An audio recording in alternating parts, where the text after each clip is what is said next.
और अब हम अपनी अगली खबर का रुख करना चाहते हैं क्योंकि ये खबर चाइना से जुड़ी है, जो ईरान में मचे घमासान और युद्ध जैसे हालातों का फायदा उठाने की कोशिश में लग गया है।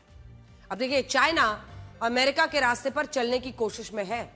जिस तरह से अमेरिका ने वेनेजुएला पर हमला करके उसके राष्ट्रपति निकोलस मादुरो को पकड़ लिया, आपको याद होगा वेनेजुएला में किस तरह से अमेरिकी सेना गई, वहां से वहां के राष्ट्रपति निकोलस मादुरो को उठाकर ले आई।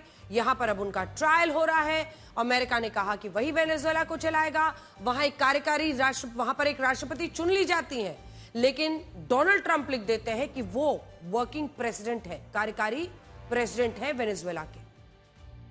अब वेनेजुएला में एक कठपुतली सरकार बैठा दी गई है।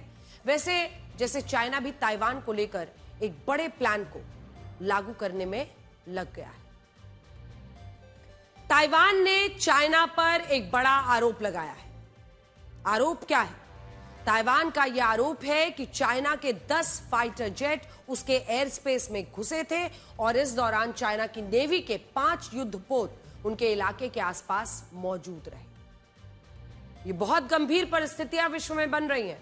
ताइवान की सेना का कहना है कि वो चाइना की एक हिमाकत पर नजर बनाए हुए है, किसी भी तरह की गलत हरकत का करारा जवाब देगा। ताइवान के दावों को अगर हम सच मान लें तो ये चाइना की रणनीति का हिस्सा भी हो सकता है। क्या चाइना भी वही करने जा रहा है जो अमेरिका ने वेनेजुएला पर किया?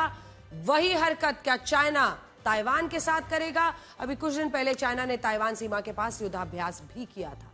इस युद्धाभ्यास में पीएलए ने ताइवान सीमा के पास करीब 10 घंटे तक फायरिंग की थी। सीमा पर 10 घंटे फायरिंग और नाकेबंदी का अभ्यास किया था।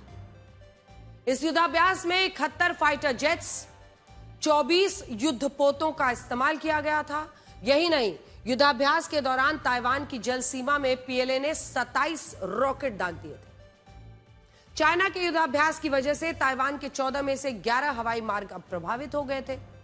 यह ऐसी स्थिति थी जिसमें ताइवान का हवाई संपर्क दुनिया से एक दिन के लिए लगभग पूरी तरह से कट गया था।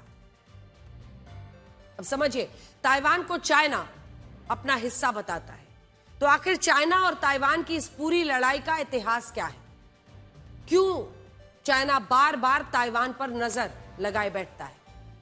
अगर आप देखें तो ताइवान को चाइना अपना हिस्सा बताता है और विस्तारवादी उसकी नीति रहती है, जिसमें आपने देखा होगा अनेकों ऐसी जगहों पर वो अपना दावा ठोकता रहता है। ताइवान को तो वो अपना हिस्सा बताता है, इसीलिए उसके युद्धाभ्यास और ताइवान के आरोपों को हल्के में नहीं लिया जा सकता। अभी कुछ दिन पहले पेंटागन की एक रिपोर्ट में बताया गया कि चाइना साल 2027 तक ताइवान पर कब्जे के लिए युद्ध की तैयारी कर रहा है। पेंटागन की ही रिपोर्ट के मुताबिक 2027 में पीएलए की स्थापना के 100 साल पूरे हो रहे हैं, 100 years, और इसीलिए चाइना ताइवान को लेकर ज्यादा एक्टिव हो गया है। तो कुल मिलाकर अगर आप बड़ी तस्वीर को समझने की कोशिश करेंगे तो आज ये स्थिति है कि चाइना पूरी तरह से अपनी ताकत इस वक्त ताइवान पर लगा रहा है।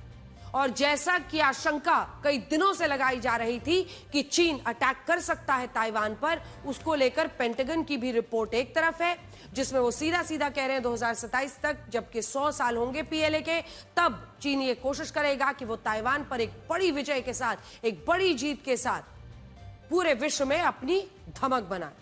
वहीं दूसरी तरफ अगर ताइवान ये आरोप लगा रहा है कि उसके 10 फाइटर जेट्स उसके एयर स्पेस में थे, पूरी तरह से उसे घेर दिया था चाइना ने, एक पूरे दिन के लिए उसका एयर स्पेस पूरी तरह से दुनिया से कट चुका था, तो ये बहुत गंभीर परिस्थितियां इस वक्त चीन ताइवान के बीच में बनती हुई दिखाई दे रही हैं। तो एक तरफ ईरान अमेरिका है, दूसरी तरफ रशिया यूक्रेन की जंग है, और ये तीसरा फ्रंट जो इस वक्त खुल रहा है वो है चीन और ताइवान।